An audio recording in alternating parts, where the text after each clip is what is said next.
Describe a situation in which you demonstrated good customer services. There is many times I help people when they are lost in the way to find information or to do research. Tell us about a time you successfully managed a difficult situation. So I choose a project we had 2 years ago. We have 2 schools in Paris. The 2 schools, one of the school was in the managed by ESC1 Business School, and the other one was managed by CNPC. But we were sharing the same building, and we were sharing lots of technical stuff for the 2 schools. And we discovered 1 month before our deadline that we have to move and to leave the building we were sharing with those 2 schools. And those 2 schools were leaving and were splitting to 2 other buildings. So we had 1 month to deal with that, with this project. So the main problem here was that there were lots of things to do, and we have 1 month to do all those things, and we have to deal with some actions that may take quite long, like changing phone operators, subscriptions, or things like that. And if you have 1 month, you can act with your team as a commando and work all day long, all night, and weekends if needed. But if you have to deal with other contractors, it may be quite difficult to make them be as reactive as you can be with your own team. So the main difficulty for this project was to deal with lots of things to do and define priorities to make all things happen at the right time. So we managed to do it.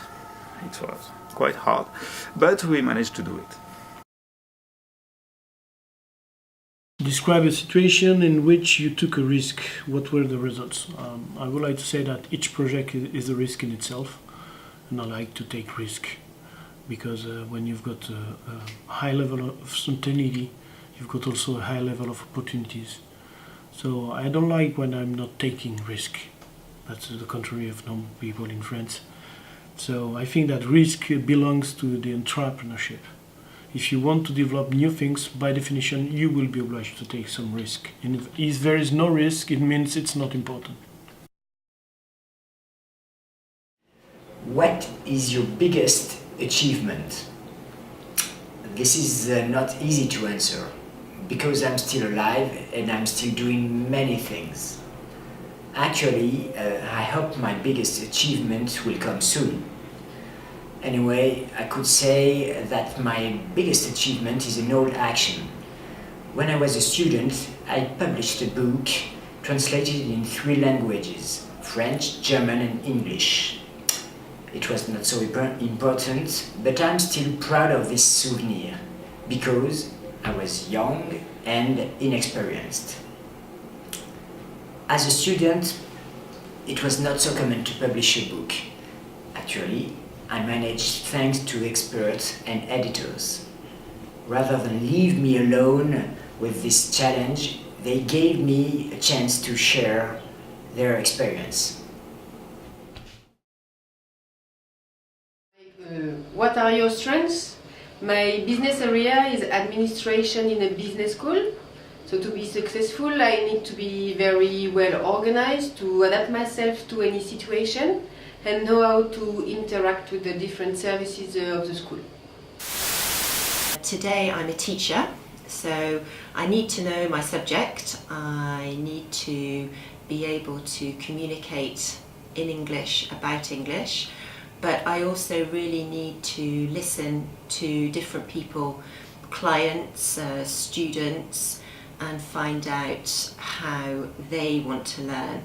So a skill for teaching really is to listen, to adapt and to experiment, to always try new ideas, never to think that everything is finished, that you can use the same things again and again.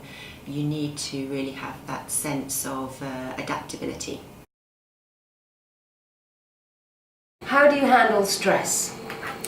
Well, I usually try to prioritise any tasks I have to do, write them down, put deadlines against them, and then choose the ones that are the most urgent. And that way I feel a little less stressed about it. But if I get really stressed, I like to do a bit of exercise or listen to very loud music. What do you like to do in your spare time? I like to read. I read a lot about history and geopolitics. At the moment, I'm reading about history and politics in Sudan. What do you like to do in your spare time? I love cycling, dancing, and spending time with my husband and children. I also like simple things like gardening, especially with the arrival of spring. All these activities recharge my batteries and refresh my mind.